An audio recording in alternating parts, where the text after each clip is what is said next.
Okay, great. So I just wanted to start off by saying thank you so much, everyone, for joining us tonight at our open house. We are very excited to present to you what we have come up with so far for the Plainfield Riverfront Master Plan. I'm going to run through a quick introduction and the agenda just to get started. We're going to be going over the existing conditions for the Riverfront study area, and then covering community outreach key takeaways, which we performed over the past few months. And then Lauren is going to be presenting the draft concept plan, and then we're going to be having a live poll question right before we jump into the question answer section. And then to wrap up, we're going to give a quick overview of the next steps for the remaining project timeline. So the webinar format, everyone's going to be muted throughout the meeting. If you would like to click the orange arrow at the top, you can open up your menu panel, and there you will see a question box. So throughout the webinar, you're able to ask us questions, but we're going to be answering them at the very end. And to maximize screen space, I recommend that you move the panel to the side and then having the screen share as like the full screen to be able to see everything, especially once we get to the draft concept plan. So here I'm pointing to the top orange button to show the menu panel. And once that expands, you can also change your audio settings and then submit your questions in this box right here. So now I'm going to hand it over to Lauren to introduce the project team. Welcome everyone, Lauren Jennison with AES, the project manager for the Plainfield Riverfront Master Plan. And you just met Mika, who is with Houseel Levine, one of our associate planners and partners for this master plan itself. Also working with us is Rick Reinecke, one of our landscape architects, Cecily Coons, our environmental planner, Nick Davis, one of our principal planners, and Devin Levine, another principal planner, urban planner that has been working on this project with us. Next slide.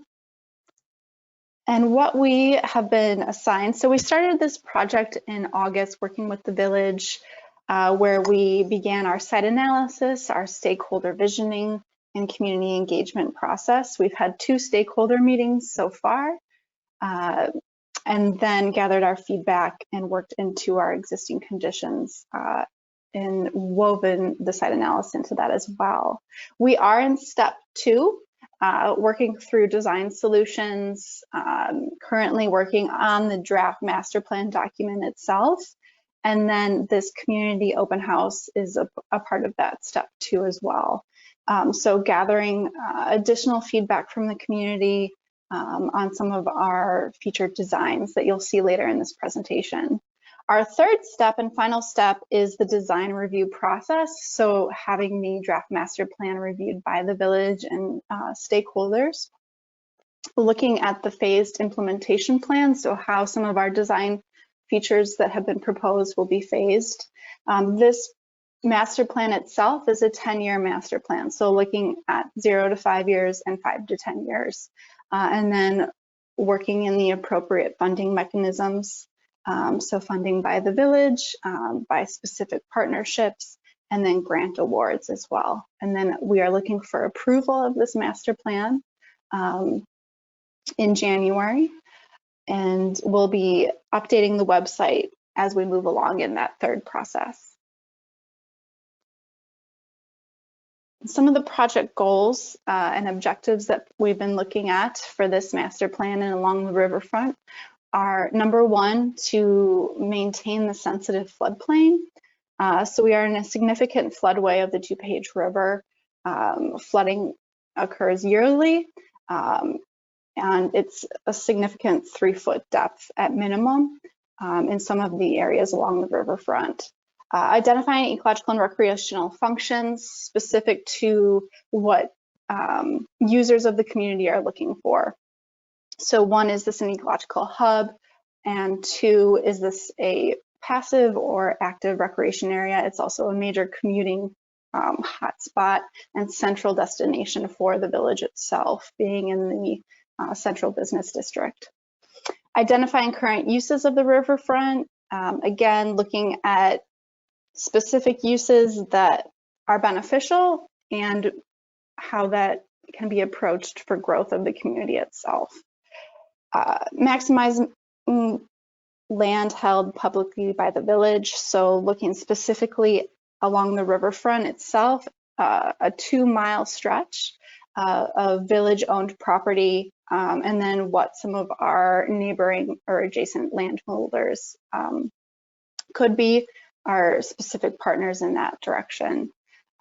Linking pedestrian pathway systems and improving river conditions. This is a major one that we've been looking at. Again, it's a commuting area, and you have the north, the south, east, and west communities all enveloped into this central area that we're looking at. Natural landscaping throughout the riverfront, providing a pedestrian connection to the park and ride to the north of the site. And then coordinating with existing regional plans. So there are additional features that will be a part of this master plan, and we'll show that in the concept plan that the village has been working on over these last few years. And then incorporating landscape enhancements, historic components, public art, and signage. So playing to the historic value of the park or the riverfront itself, honing in on Electric Park, what the park used to be, what it is now, and what it can be in the future, and then creating that phased approach implementation program. So these are just some of the project goals and objectives that we've been looking at.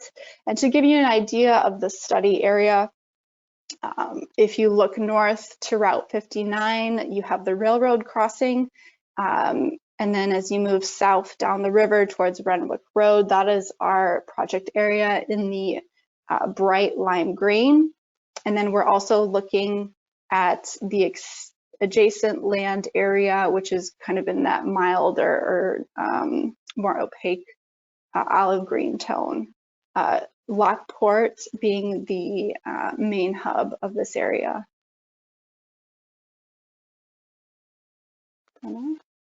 So then looking into existing conditions, one, we wanted to look at how people are using this site. So what are the user groups for the area? River access is key here, but two, looking at the holistic approach of the site. So it is a central destination for the downtown of Plainfield, but it's also a central destination for wildlife. So specifically, you have nature preserves to the north and to the south, and you have specific sports clubs to the east, and then Mather Woods just adjacent to the west along the railroad.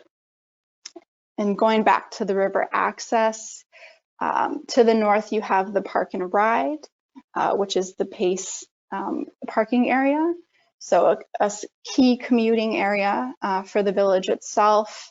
And then you have the central hub of Lockport Street. And in that central hub, you tend to have a bottleneck because you have a single right in, right out access, vehicular access for the park itself with 3 parking areas.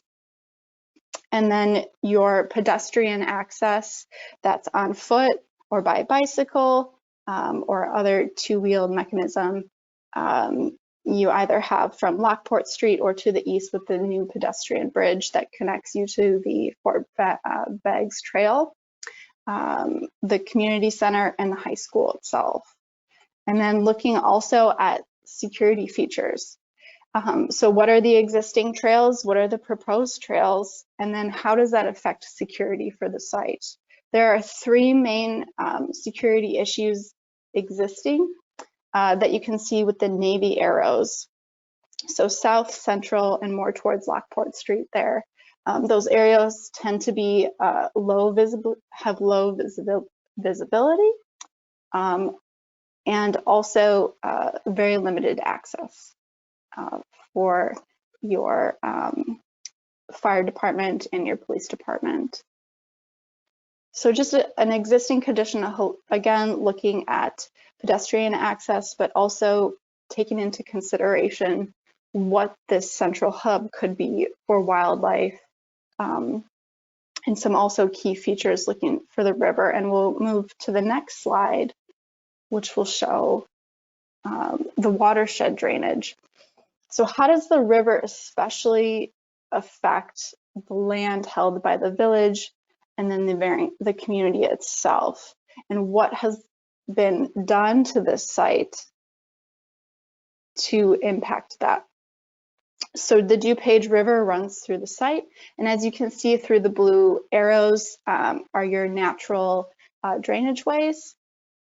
And then with your darker blue colors, you have detention ponds and wetland areas as well. So this site tends to be very wet, thus in the floodway itself.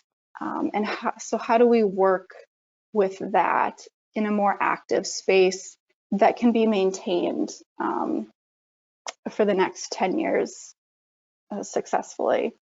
And this again will show you the floodway conditions.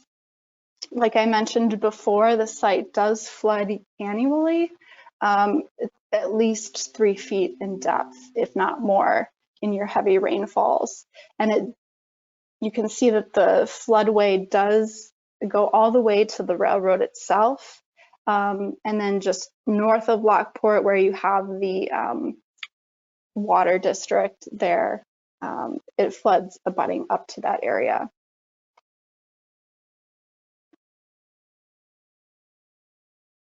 So looking again at the floodway conditions and how that's going to impact future design features that we'll propose. And then looking at land use and property rights as well. So the riverfront tenure, again, our focus is mainly on village-owned property, which you'll see in the green, Park District property in the purple.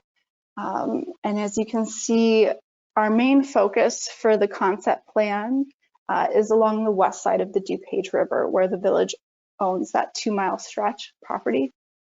And then just west, where you had the original electric park on Park District property, and then the smaller village-owned property there.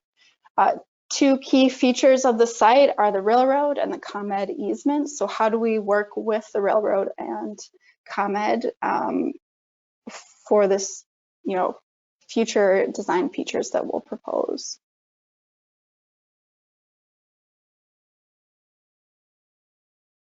Another thing that we've looked at for the riverfront tenure is property rights of the river itself and river access.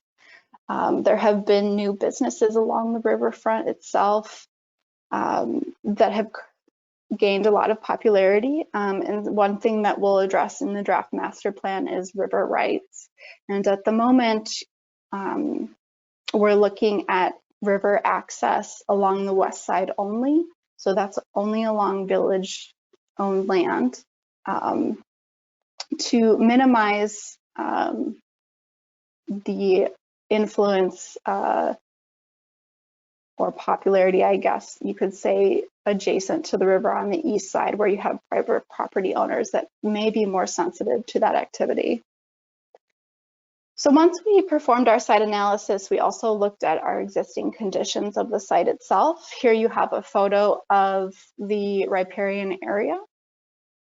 The riparian area is the river and then the adjacent shoreline. And that riparian area is mainly scrub shrub, and then your canopy trees of cottonwood, box elder, maples, basswood, etc. Your typical riparian area canopy.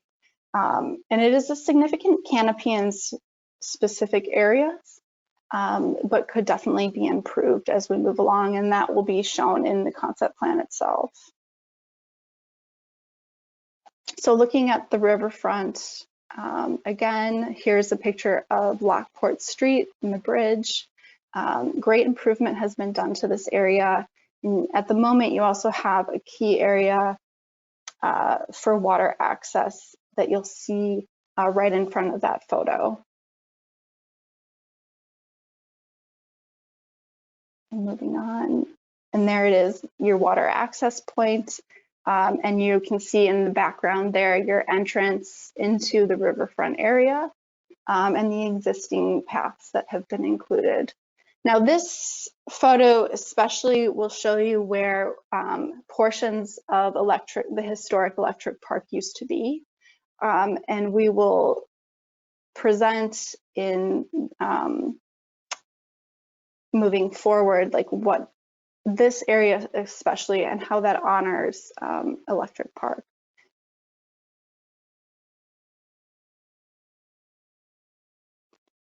So moving south from Lockport Street, you have the Canine Memorial existing parking area.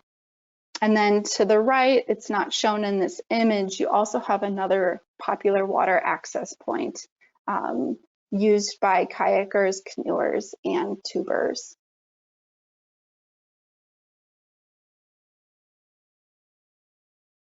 This is again moving south from the Canine Memorial itself, looking at the current power lines and the single road that runs along the park towards the existing building, the only building on site.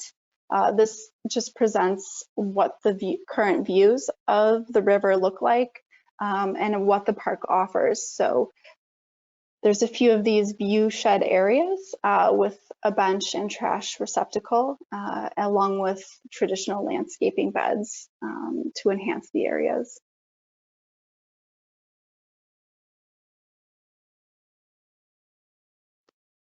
And then you have your pedestrian access point from the east. So this is your Fort Baggs Trail. This was a key feature of the previous master plan that came about and is crucial, again, to creating that central node for the village of Plainfield and presenting key access points for pedestrians.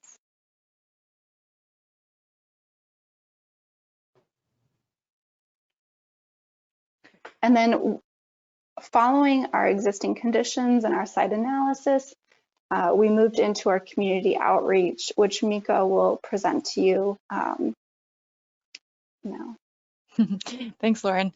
So over the course of a few months, we put out a community survey, which we had great results from. We received responses from over 500 participants. So we got a lot of great ideas through there. And on map.social, which is this mapping tool that we provide, you can create your own customized map of issues and opportunities along the riverfront.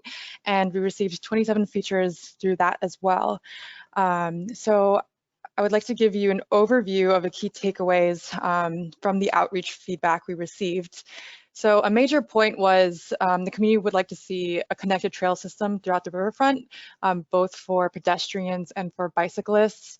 Also improved water access, parking, lighting, seating areas, some kind of dining option, and public restrooms were things that different community members would like to see. The design of the riverfront, we gave the option of either more of a programmed or more of like a natural feel to it. And it overall came out to be a combination or a mix of the both, but it was accentuated that the preservation of the natural character is really important. And also for the improvements along the riverfront to be flood resilient and flood proof. Another important aspect was improved connectivity to surrounding residents, as well as downtown and the area north of Lockport Bridge, including the park and ride. So we have a couple of examples of the survey questions here. This one was talking about the aesthetic that people would like to see along the riverfront. So wild variation won by 56%. Organic and natural was the second most popular option. And then for the two uses that people would like to see the most along the riverfront, passive recreation was the winner, and this could include activities like walking, picnicking, yoga, and then dining options was another popular option, but there is some limitations for the site for any kind of restaurants or cafes like that. So that's something to take into consideration. Conservation areas and open space, that was the third most popular, and that ties in with the response rate for the natural character and for it to be maintained. So here, this is a word cloud of all the open-ended questions that we received, or open-ended answers that we received. And this one is answering what improvements have been made along the riverfront within the last 10 years that you like. So Lockport Bridge was a really popular one, Electric Park, lighting. There was some bike improvements and also the trail connections, as well as connections to the downtown area.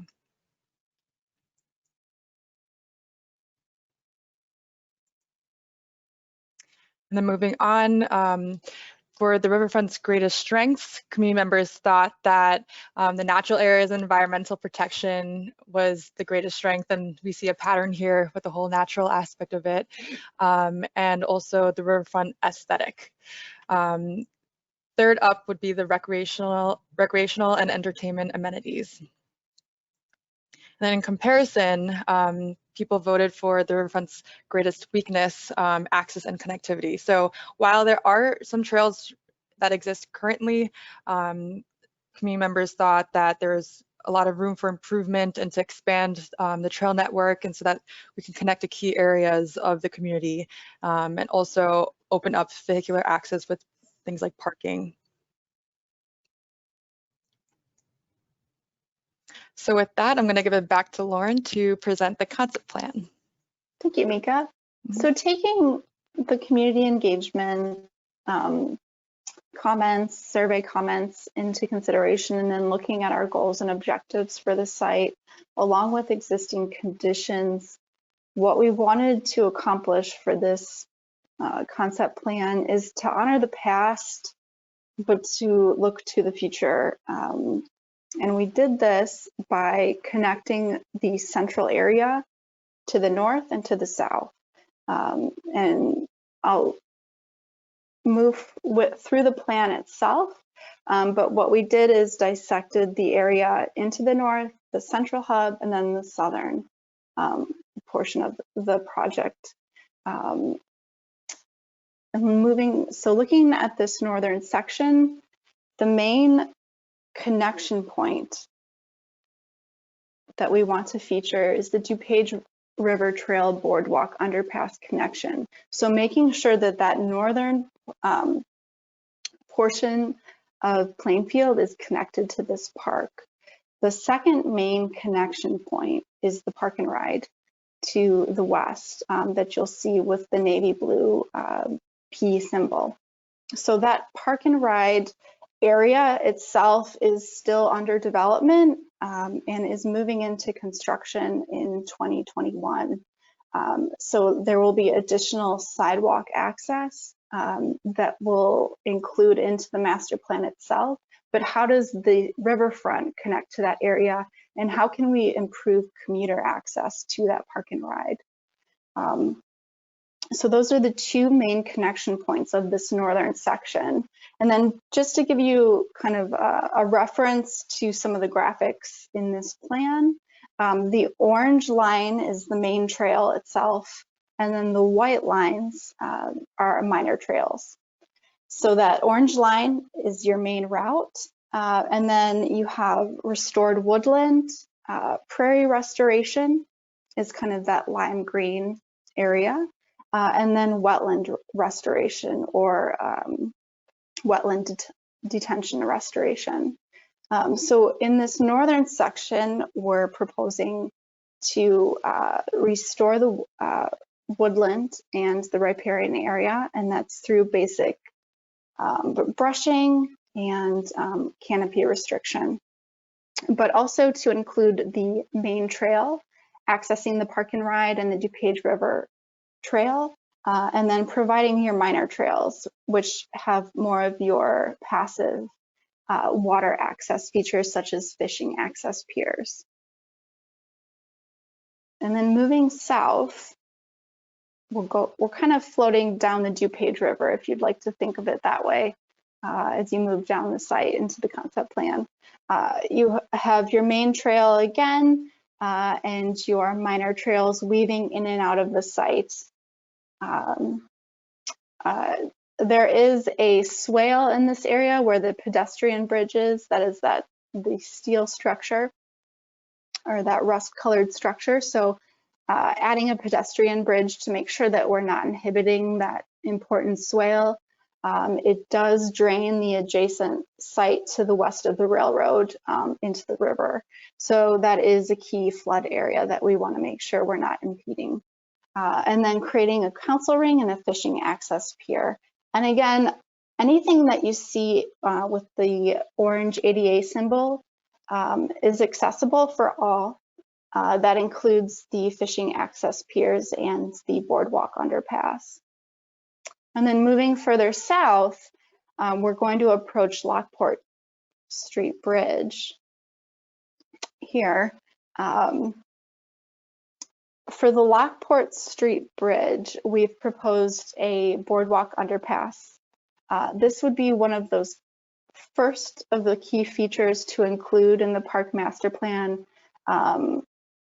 just because we want to provide that northern access, which at the moment has been cut off, and again, provide that commuter access for the community. And then, so just south of the Lockport Street Bridge, you have your central section of the plan itself. This is your more active space, your space that looks back to historic Electric Park and enhances some of the elements that are still existing. So one of those key elements would be the pavilion that was a part of the original Electric Park, and that is that main circle area or central plaza. So enhancing that area using the existing footprint to become a main plaza area and gathering space for the park. This is also an area where you can gather to look at art or have more of performance spaces. And then again, providing water access with a central boardwalk overlook, and then 2 either passive pergola areas. And these specific areas you can see are highlighted in yellow, or those yellow dots, are areas where you can have wayfinding signage, historic interpretive signage, or art features. So having more of those public folk art pieces in this central node. What we've also proposed is enhancing the current parking into 2 permeable parking spaces or parking lots itself. And we've also included extensive grading in this area, kind of moving with a passive and conveyance method for the central node itself. So implementing berming, but also detention to detract from flooding in this area. You'll also notice there are 2 blue dots along this central section. Those would be river wayfinding signage that would included along the riverfront for your water access points, but also to remind users of the river of river rights and key friendly village reminders. And then moving south down the river, we'll go past the current woodland. And what we've proposed for that woodland is to restore it. I know that that's been a key issue in the past. So we do propose to look at implementation methods for restoration of that woodland and cleaning up some of the debris that's on that site currently. And just past that woodland, you'll find the Canine Memorial and the second parking lot on the site. What we've proposed for the Canine Memorial is an enhancement. That's just a hardscape enhancement, and then including memorial trees. So keeping that space very sacred, and then including a roundabout parking area that is key to the memorial users itself, but also to the River Cove, or ADA accessible water access point in that area just east to the K-9 Memorial. And south of that, there's current detention in this area. This is one of the key detention areas existing on the site today, and we would enhance that with wetland detention or constructed wetlands. So increasing that wetland treatment train on the site and creating additional conveyance for flooding. And again, south, you'll see another river wayfinding signage area that would be important in that strategic area. And then we'll keep moving south. And we're going to move to the southern section of the site. And you'll see to the right is the existing pedestrian bridge in that steel color. And just south of that pedestrian bridge is the paddlecraft launch. So that would be an ADA accessible ramp down to the river itself. This would be the last water access area proposed on the site. And what we've wanted to do is take the existing building on site in that peach or cream color and make this a semi-active space for your river users. So after you've gone and used the river itself, exiting out, and then you moving up into the existing building space, you have gathering areas available. We've also proposed an all ages activity zone, and I can go into further detail in our later slides, but it's more or less a play space. And then including additional wetland enhancements. So taking current low areas in this southern section of the site and enhancing that into a wetland treatment train for the new proposed parking expansion, but also enhancing the existing conditions and creating more habitat in the area. And that would be included with a boardwalk as well. So here from the pedestrian bridge, you have the orange trail, which is your main trail, and that will move south. Now this trail especially is a part of the Springbank Trail. So this project is ongoing and is in planning stages and will be constructed in 2021, if not 2022. And so this trail will provide that southern access for those communities from the east and to the west. And we'll move to our next slide where we'll find out how that will work out.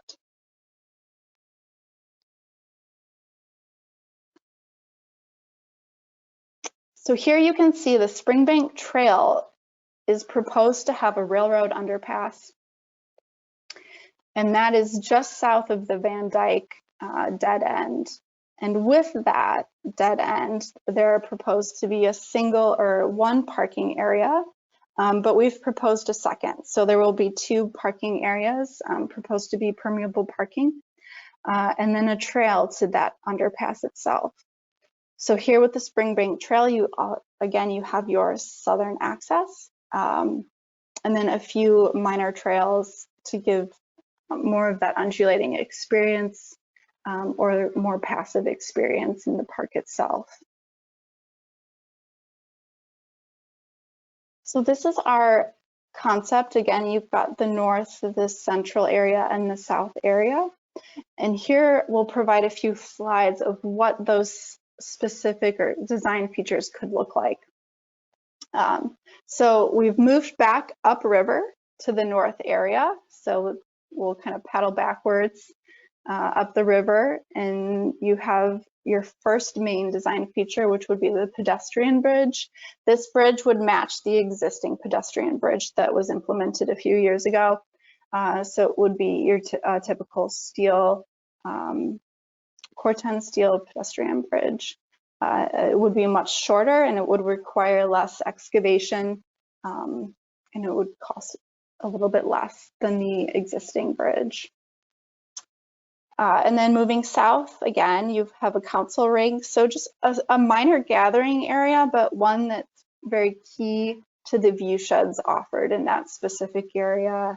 And then moving further south for a little bit of water access for fishing or just to view the river itself. Now, these access points are proposed to be a typical boardwalk platform, but they could also be stone steps or just stone terracing into the water. This is something that we're also looking at. And then we're going to move south down the river again. Underneath the bridge, and that first feature would be the boardwalk underpass. So that would be the underpass underneath Lockport Bridge. Again, a very key feature to the park itself and making sure that the north is connected to the south and the central area. And then moving south, you have an active pergola, or this area could also become kind of an active play area with swings, or have a central feature for public art. And then the main overlook area would be a Central Boardwalk. And then just east to the river on land owned by the village, you would have a minor boardwalk overlook that could look onto the main park itself. And then moving south, we're going to paddle past that woodland. Oh, no, we're not. I'm sorry. We're going to stay where we're at. So looking at the main circle, it would be your Central Plaza. And again, working with conveyance in this area and how conveyance can work with flooding, but also how it can be a very recreational feature. A feature that can be enhanced through public art, wayfinding signage, historical interpretive signage, and lighting itself. So again, providing that Central Plaza gathering space for users to relax or use the area in a more active sense, such as performances or fairs, indeed. And then just to give you an idea of the parking that we're looking to implement, we are suggesting permeable parking and making sure that that is sustainable. Also looking at drainage and stormwater runoff from those parking lots and how we can convey that on site. And then just south of that Central Plaza, we would also be offering a more passive pergola, which would just be another gathering node with a predominant overlook to the river itself. This area specifically could offer wayfinding signage, historical signage, or art. So this central area, you have 3 main nodes for signage, key lighting, public art, and any kind of additional main feature that we could offer for the park. And then paddling south down the river, we'll go past the woodland. And we're back at the River Cove. So this River Cove would be your first water access point. And what it is it provides a sheltered space in an existing low area of the park. And this space would be enhanced through outcropping stone and major boulders, but also that central path ultimately acts as a ramp down to the river. And it undulates to make it interesting, but also provide a quieter or more serene environment for our users. And then just some ideas for the enhanced canine memorial. Again, you have memorial trees and enhanced hardscape around that area. And then what detention enhancements could look like further south, where you see the letter M. And then we'll keep moving south down our river. And here you have a few images of what the paddlecraft launch ramp could look like just south of the existing pedestrian bridge. It would be a simple ADA accessible ramp with outcropping stone and a few minor boulders along that area.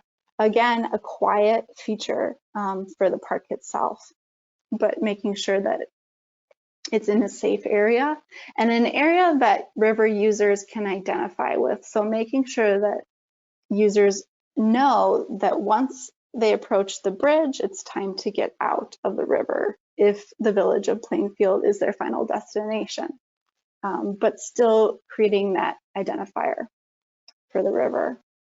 And then looking west, just past the existing building, you have a more of an active space. So that all ages activity zone, what exactly is that? It is more of a nature play area where you could have like play structures that look more like banded trees, climbing ropes, zip lines, etc., where all ages could use this. Just creating a very fun element for the park that is used by all. And then just south of that, we'll have the wetland enhancement boardwalk. So providing further habitat access and interpretive access for users along the site.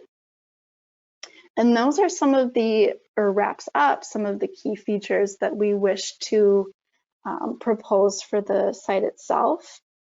So then I'll give the presentation back to Mika, who's going to open up with 2 poll questions. Great, thanks, Lauren. Yeah, so we have 2 poll questions that we would like to ask the audience live tonight.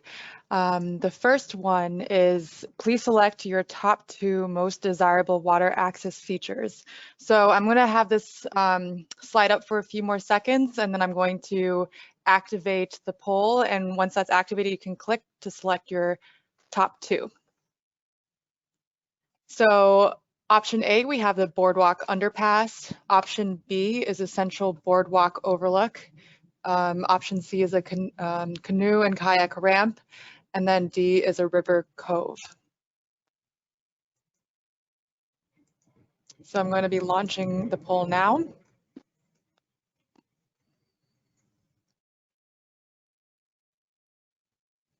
And I'll just have this running for about 30 seconds.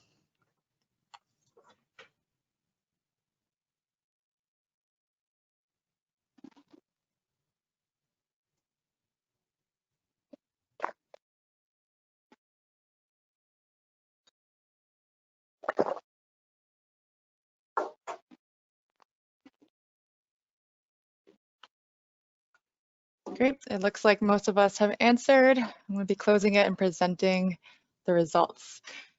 So interestingly, the Boardwalk Underpass was the most popular option at 70%, and then that's followed by the canoe and kayak wrap. So the watercraft access has been a popular point also throughout outreach as well.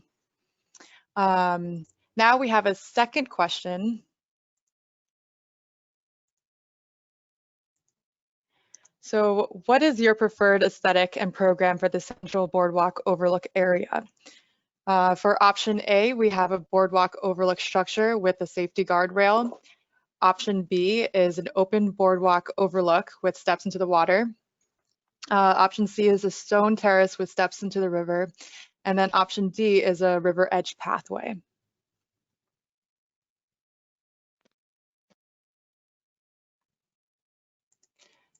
So I'll be launching this poll now.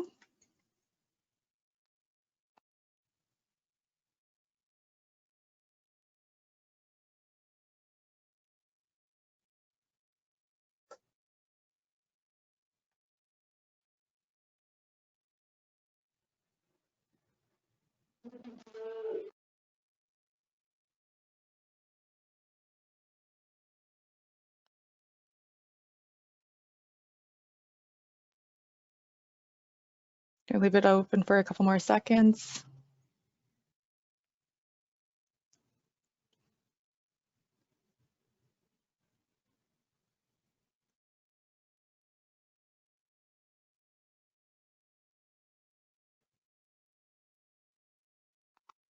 Okay, great. So most of us have answered. So this one, it was interesting because B, C, and D were tied for some time. But option C is the winner here with the stone terrace with steps into the river, followed by a tie between the open boardwalk overlook with steps into the river, as well as the river edge pathway. And the boardwalk overlook with the safety guardrail was the least popular at 14%.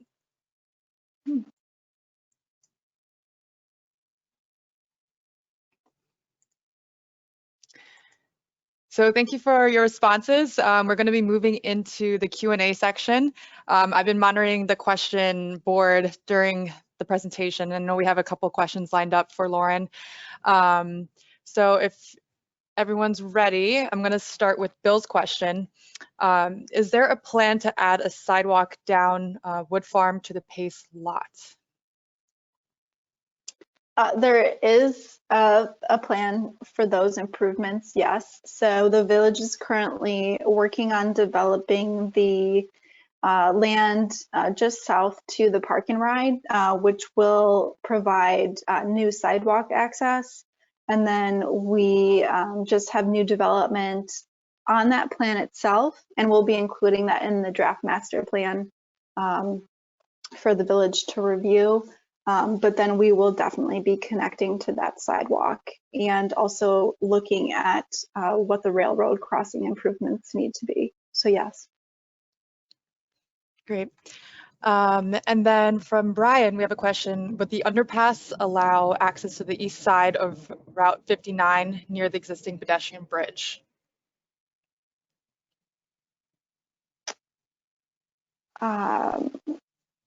Yes, it definitely should. Are you talking about further north? I'm guessing you're speaking of the most northern section of the plan itself. And if that is the case, then the northern underpass would connect to the DuPage River Trail. At the moment, it would not connect east. It would maintain its side on the west. So if you do have additional recommendations or feedback on which side of the river is preferable for access, please do ask those additional questions or provide that feedback on this open house or through email. But that is something we're currently addressing at the moment. Great. I know we covered the photo examples of this after the question was asked. Oop, was I on mute for a little bit? Yeah. Okay, so I know the concept of the council ring was explained through the photos afterwards, but could you give a little bit more information about the idea behind one? So the idea for the council ring, it was first created by Jens Jensen, who's a famous landscape architect from the Prairie period of design. And the purpose of a council ring is just to form a passive gathering space for reflection, story time, or small performances. And what the council ring provides is a smaller area, often placed in key view shed areas. And the current place of that council ring in the concept plan is in a key view shed area. So for that northern portion, we wanted to keep the design of along the riverfront more passive, and that council ring provides a minor gathering space, but still keeping it quieter or more serene. Great.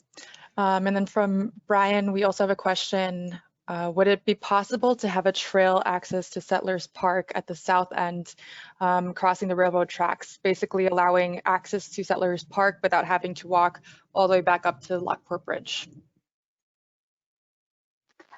It is possible, but with the current proposed Springbank Trail underpass, already occurring. Asking the railroad or working with the railroad for a second underpass may take more than 10 years. It may not, but that is a key issue that we've known about, especially connecting to Settlers Park. And one of the best connection points is just adjacent to the Canine Memorial. But looking at the 10-year plan itself, and what else needs to occur on site, connection-wise and access-wise, that I believe that would take more than 10 years. But that is something that we definitely will keep in mind and can look further into. Great. From Todd, he asks, wasn't there a plan for a canoe launch site on the DuPage adjacent to the Renwick Bridge? I'm not familiar with that, but if that is was something that was contemplated, we could look into it. Although that area is privately owned, and in these next 10 years is not something that I think would be implementable for the project. This question I can actually answer from David. David asked, what is the polling size? How many people are here? So currently we have 51 attendees, and during the presentation, the highest point was 54. And so 84% of those people answered during the polls. From Peggy, she asked, will there be any specific signage for the Canine Memorial?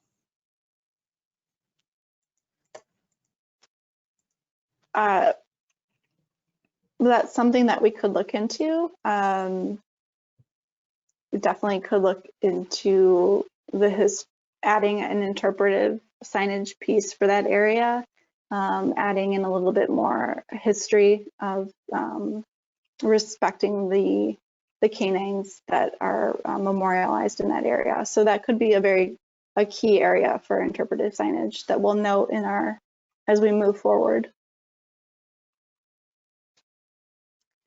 Great. From Jason, he was wondering if the Mather Woods will get a path that heads northwest into downtown area.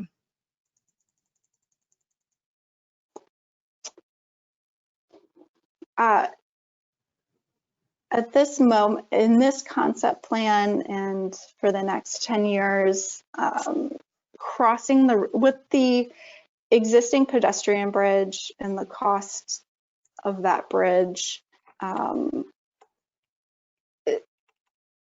there are other areas that we'll be focusing on to implement that are less conducive to the area. And at this time, adding another pedestrian bridge over the river would just not be conducive to the other features that are key to mobility and water access throughout the site. Again, that is a wish list, something that would be ideal that we could look at and propose, but that I think would be part of a longer term implementation plan. Great. So from Kathy, we have a question. Will the residents be approached to purchase their property to move forward with this project and possibly dining? So one of the key goals and objectives of this park was to use and focus on village-owned property. So land ownership is really not, or acquiring land is not something that we're mainly focusing on here. And we want to make that clear that we're really only focusing on village-owned land and partnerships with the Park District for the next 10 years. We have looked at dining options for the riverfront, but for this specific area, and because it's in the floodway, we have not proposed building enclosures or new buildings, along with significant plumbing and stormwater utilities for this area. One, because of the permitting hurdles involved, two, because of the insurance, and three, because of the unsustainable maintenance involved in keeping these areas up, especially after major flooding events. And when those flooding events almost occur yearly, that is a major concern that has become lower priority. Not to say that dining could not be included in some of more of the passive areas. What we've wanted to focus on is creating more roundabouts adjacent or coming off of the vehicular road. And those areas could be accessed by food trucks or impermanent dining features, maybe for day features or a festival or small performances. But again, keeping dining options limited to more of those passive uses. Thanks, Lauren. From Bob, we have a question. Will this plan also look at how the trail will connect to the Mather Woods Park site south from the railroad underpass at the southern end? So the Springbank Trail does move past Mather Woods. It does go into Mather Woods and connect the southern portion of Plainfield to the riverfront. So that path itself already creates that access. Great. And from Larry, any exercise structures that are in that are architectural in nature? Architectural in nature that I wish there were. At the moment, it's more of your traditional recreational uses or equipment. But what we wanted to propose and kind of what the all ages activity area would be is something similar to an obstacle course. So taking more of your natural elements, such as significantly large trees or poles, ropes. Also, looking at traditional like uneven bars or monkey bars of such. So having a combination or kind of a mixture of what we would consider traditional versus more natural. So blending that mechanism and adding it into the active play space in that southern portion of the park. Great. And from David, he says, the proposed plan is amazing. What is realistic time to begin? Sorry if this was answered earlier. Well, we hope to have the plan approved in 2021, again, going back to January, and then looking at the implementation plan that the master plan will have in it. We'll be looking at the first few key features implemented in the next 5 years. So that 0 to 5 range, and then the 5 to 10 range. As much as we'd love all of these features to be included right away, we will be looking at a phased approach, but would love to start implementing these as soon as possible. Great. And from Paul, he asked, does the plan include crossing to the east of Route 59 to the north? At this time, the plan does not include that key access. Again, because just north of, or it's kind of northeast of 59, you have the DuPage River Trail bridge access. We wanted to keep this portion of the riverfront concept and maintain the west access. Right. And from Elizabeth, she asked, does the Spring Bank Trail connect into Mather Woods Forest Preserve? Yes, it does. Great. And from Michelle, can you put the entire plan back on the screen? Sure thing. Let's go do that right now.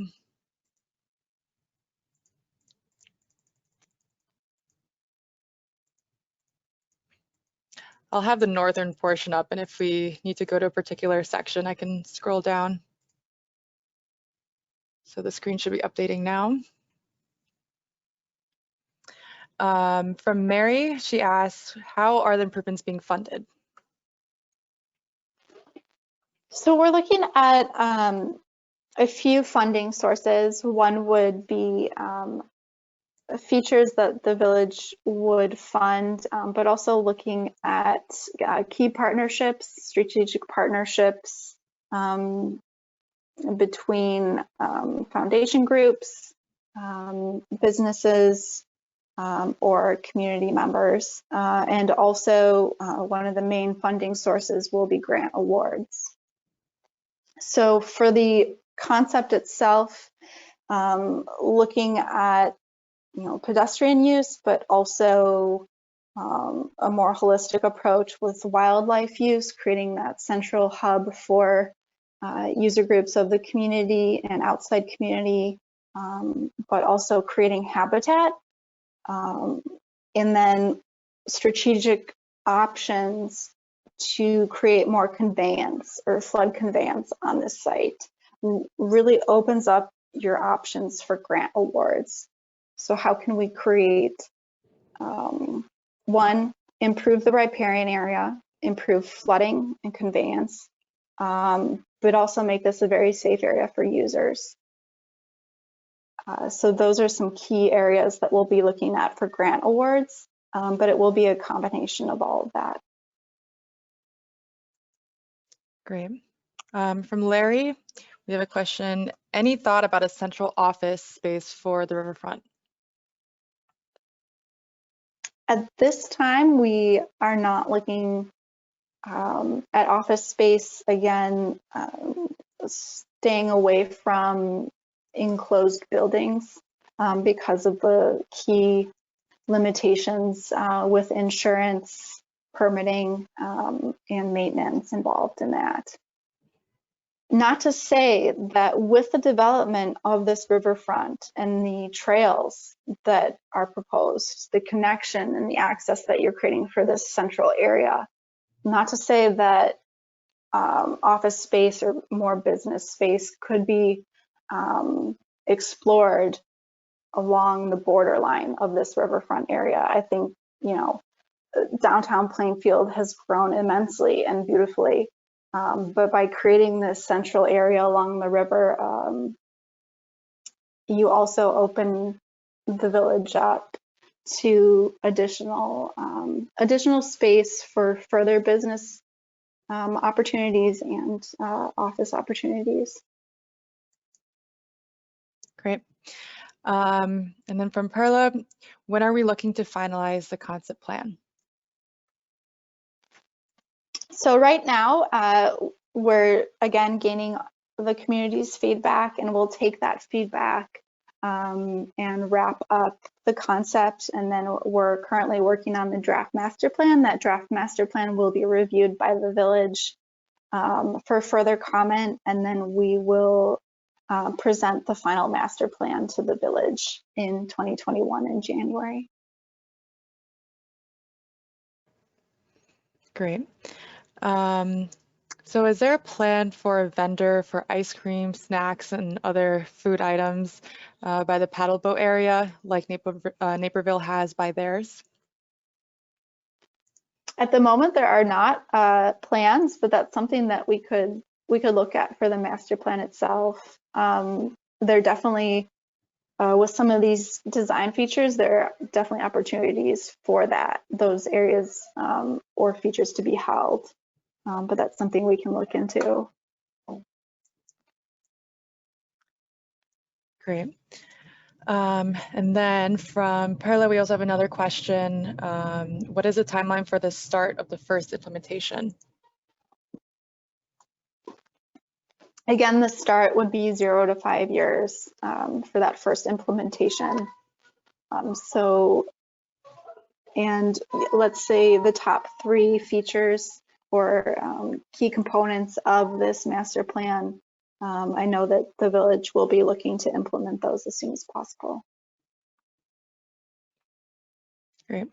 And then Heath asked, can you post the plan for us to look at? So actually the concept plan is right now posted on the project website. So if you go to the documents tab on the project website, the concept plans with the different sections are posted there, as well as a survey.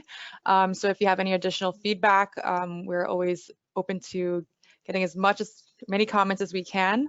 And then I can also send out that link to the project website following up this open house. So thanks, Heath. Don asks, could food trucks be utilized? Definitely.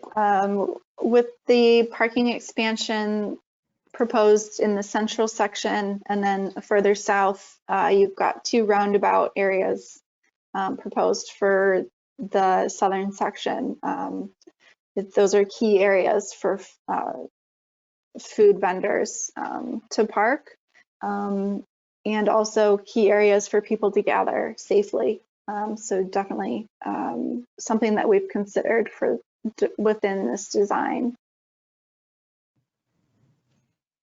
Great. Laura asks, instead of restaurants, have areas, this is a similar question, have areas for food trucks been considered?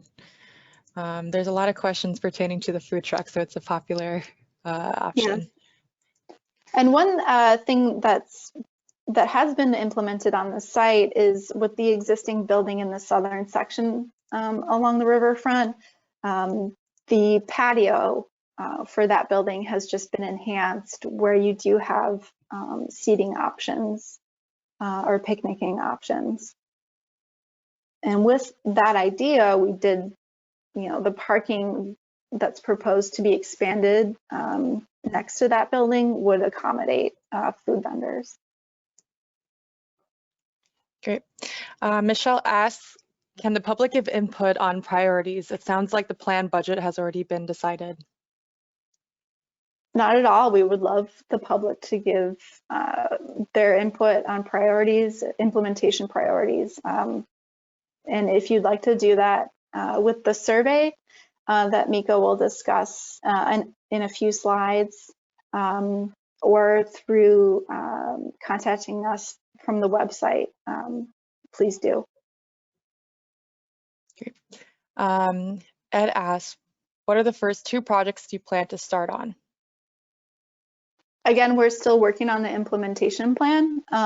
So if you have ideas of what you would like to see first, second, third, fourth, fifth, please do share your feedback with us. Let's see, what are the floodplain ponds for ice skating? Are they for ice skating? In the central section area, I think there's, with that main pond just north of the central plaza, that is a definite space for ice skating. And we also looked at the depth, the width, and kind of the habit of what that detention could look like for winter sports. But that is a definite area for winter ice skating. We've also looked at sledding, which would require greater excavation and decrease our conveyance. But we have proposed 3-foot berms in specific areas that could kind of provide that a more serene winter habitat.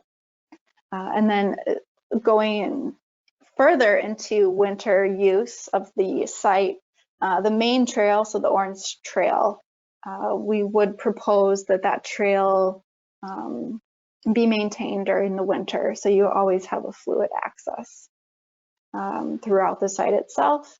for walking, biking, or skiing. Great. From David, he asks, on the central section displayed, does the increased attention near the parking depict digging and removal of soil, essentially always wetland? Yes, so any of the additional parking, proposed wetland detention or berming, we have looked at maintaining any excavated soil on site. So where we could use that soil on site, we have a few areas where we're improving detention, and there's other lower areas on the site that we could fine grade to enhance positive drainage on the site while still keeping conveyance during flooding. That is something we have been looking at and will be proposing in the master plan. Great. From Larry, what are you doing with the environmental issues on the forested area by Lockport Street? So our intention for those areas is to clean them up. So first, what does that look like and what is on site? So that is one thing that we'll need to do, and looking holistically at cleaning up any areas, there's almost a three-phase approach to it. So your investigation phase would be number one, finding out what's on site, the cost of that cleanup, and then the viability of it. Phase two would be cleaning or excavating specific areas of soil or debris from the area. And that also includes clearing trees or shrub massings, if that would be the case. And then your phase three would be the ultimate restoration of the site.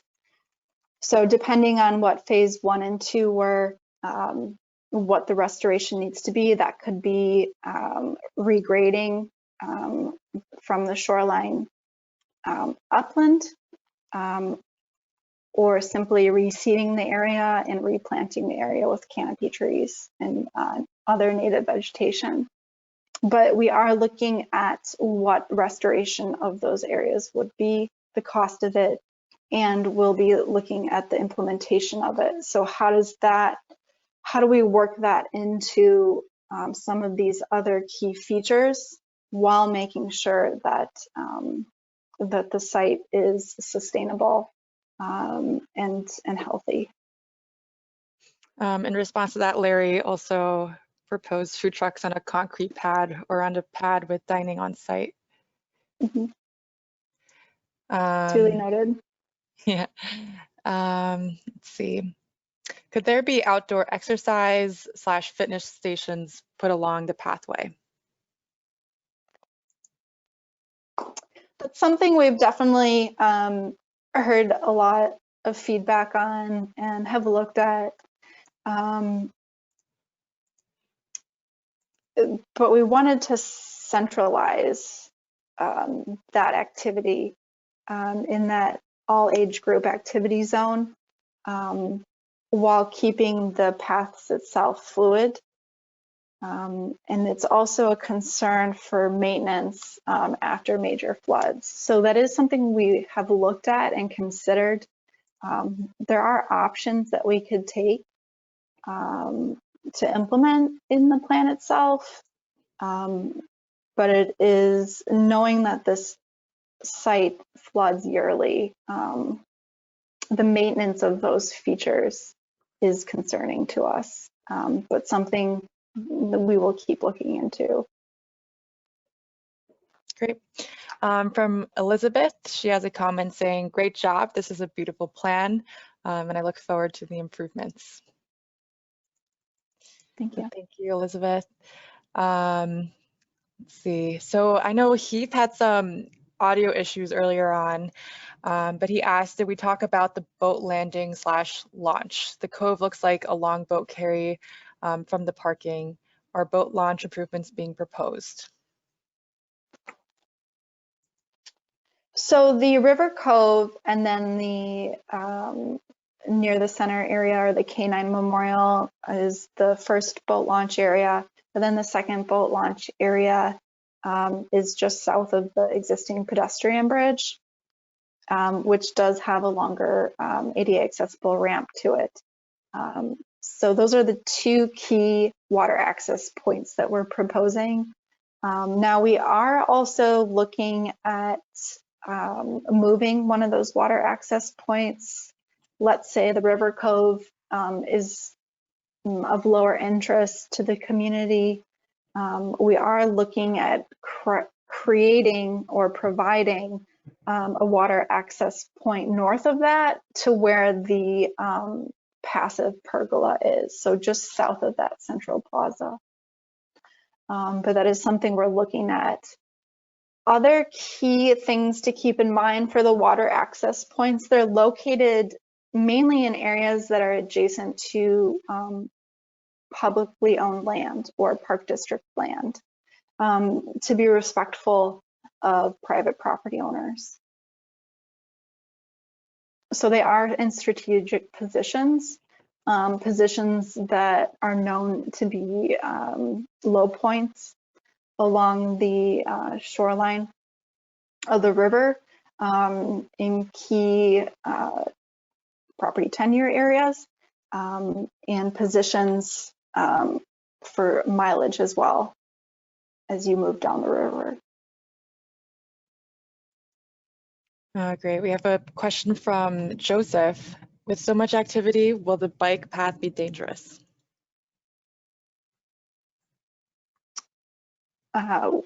We have looked into that, and what we wanted to do with the minor trails is provide additional loops for people that may want to take more of a passive stroll throughout the site, and also create those gathering points off of the trail, so guiding your more passive users away from the main trail. But that is a very key thing that we're looking at, yes. We have two related questions, one from Ed and one from Kathy. One is who pays, and the other is how will this affect taxpayers on this project? So we are looking at a number of funding sources, and again, looking at a phased approach. So how will this be phased in the next 10 years, and who will be funding that? It's a combination of village resources, strategic partnerships, and grant awards. A majority of this, we are looking at grant awards for the project, or key design features within this area. But again, it will also be a phased approach, making sure that, especially with everything that's been going on with COVID,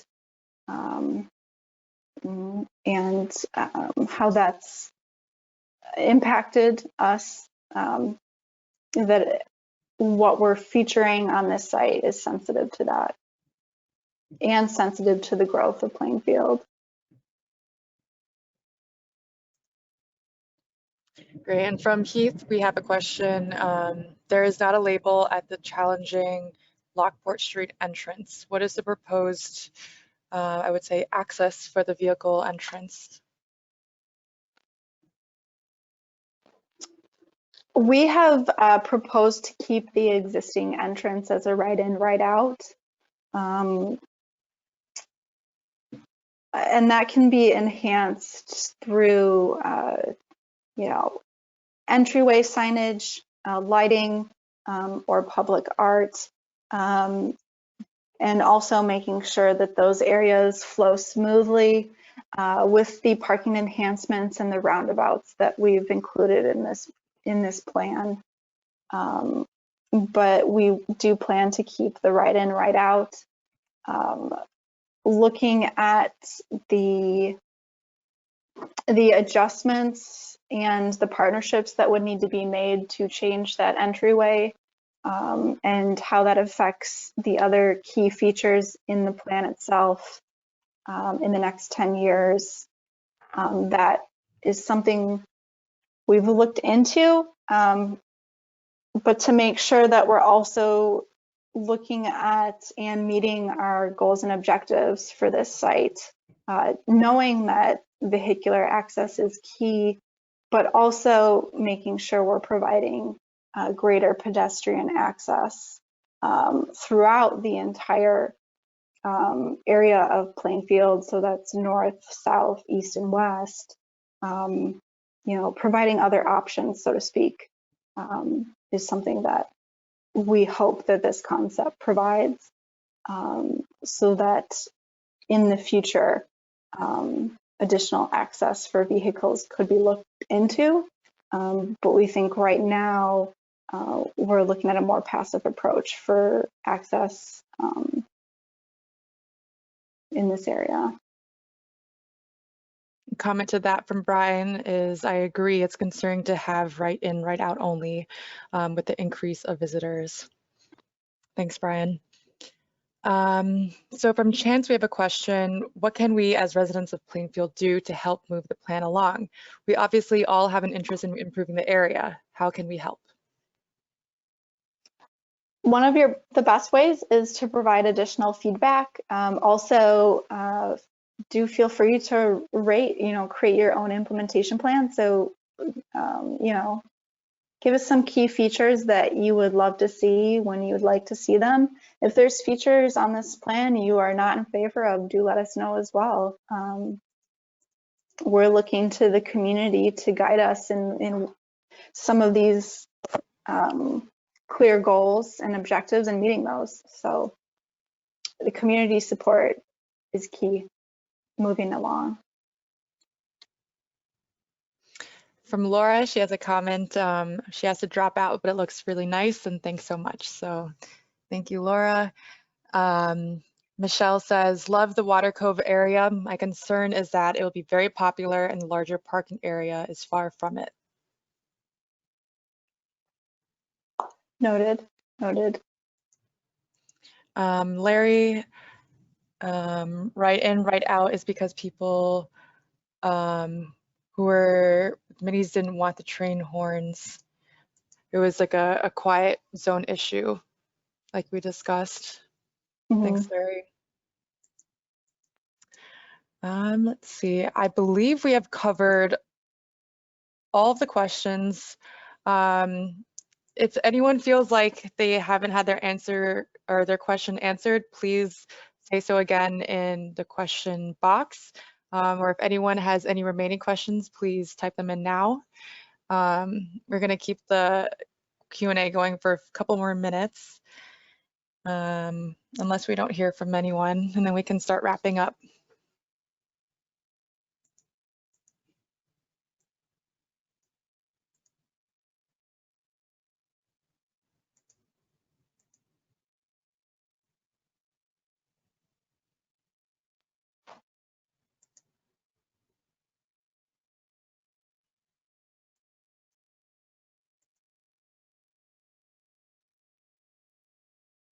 So from Heath, he says, great to hear that the Lockport Street entrance will be made nicer. The right in, right out is okay, but the appearance needs some beautification. I like where your answer is going.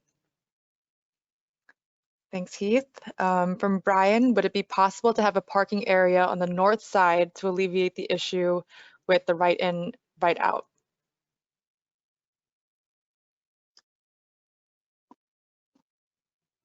I think that is something we could look into,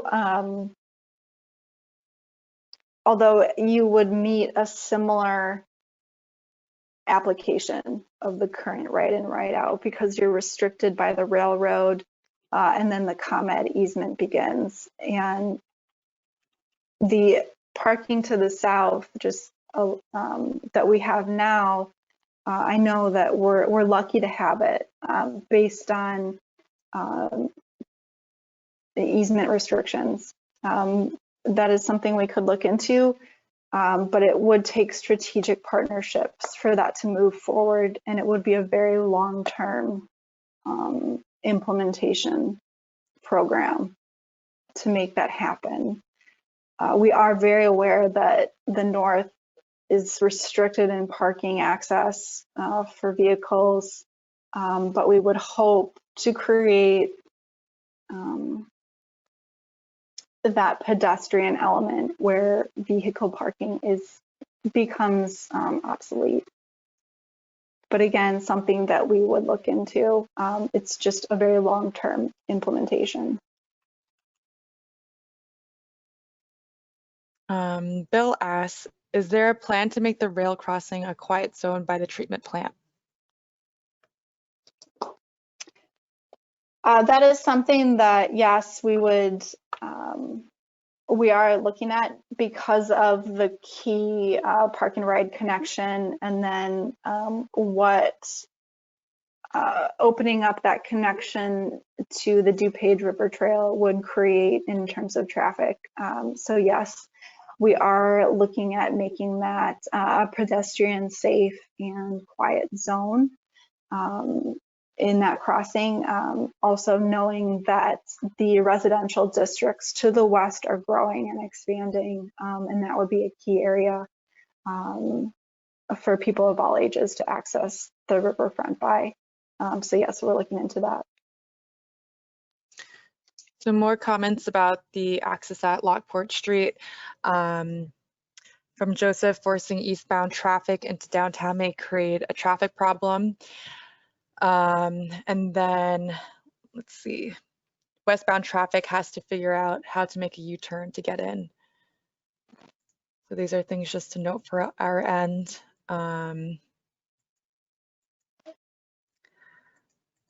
Yep, I feel like all questions have been addressed so far. If anyone else has additional questions, please send us in the chat box.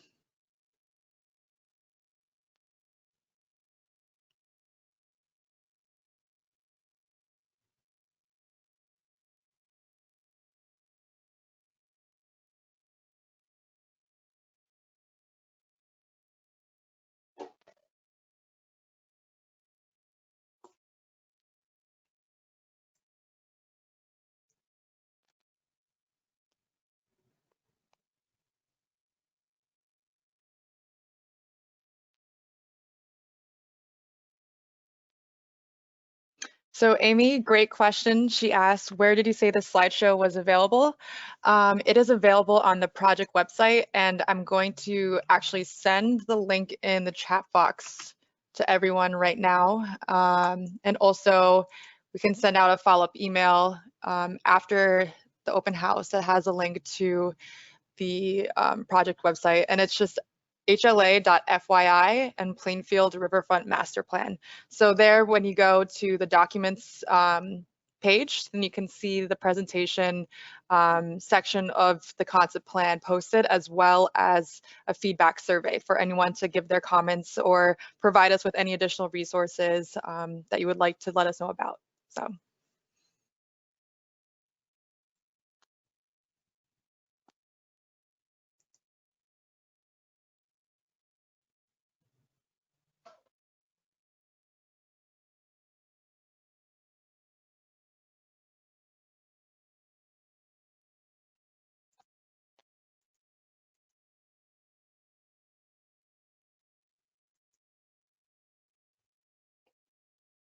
Larry asks, are there any openings for individuals on the Riverfront Committee?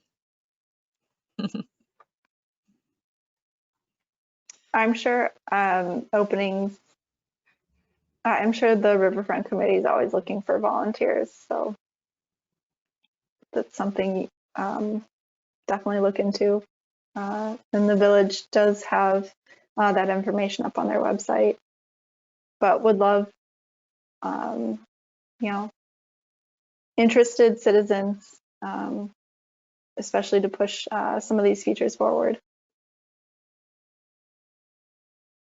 Great. And Brian asks, would the trail ends be such that it would be an easy connection to existing trails in the outer areas of Plainfield in the future?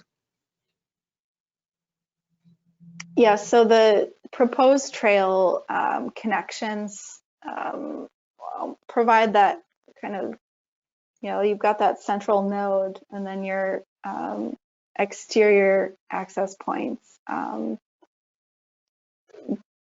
that are key in, creating that web of access for future expansion. But definitely any key feature or access point that we propose would be suitable to connect to for future development. Great. Anne asks, should we anticipate updates in February? I think the project website will be updated as we move forward into step 3. And then the village does post their notices and monthly meetings rapidly. So we will keep everyone involved and notified of how things are progressing. Great. All right, we're going to do a last call for questions. And thank you everyone who's asked a question so far. We've had a great discussion and we really appreciate your engagement during the Q&A session. And if you ever have any more questions after the open house, then feel free to reach out to us through the village or through the project website, and we'll definitely address them. All right, great.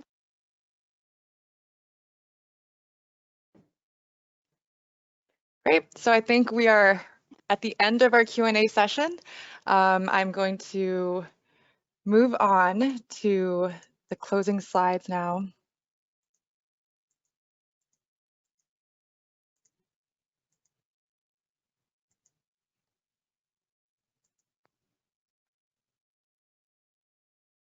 Let me make sure.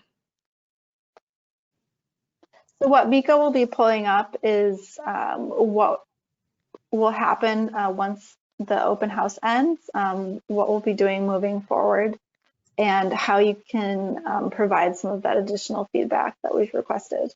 But it's been wonderful to see such an engaged community with really great questions and options for us to keep looking into as we move forward. Thanks, Lauren. Yeah, so for the next steps, we're going to be assessing the feedback that we got during the open house, and we're going to be waiting a couple weeks to get feedback online too for any follow-up questions or any follow-up comments. And after we go through an analysis of that, we're going to start developing the master plan document and revising the concept plan based on what we heard and feedback from the village as well. So after that, we're going to be considering the plan for adoption. And let's hold 1 second. If you have any more feedback, please share it with us. I'm going to be sending out a survey follow-up email for you to provide comments, and you can also always go back to the project website as well. So if you have any neighbors, friends, and family who would be interested in this project, please share with them as well. We're open to all comments. So thank you everyone who has participated this evening or watched our presentation. We really appreciate you taking the time to stick with us through this presentation. So thank you again, and please let us know if you have any additional questions in the follow-up email.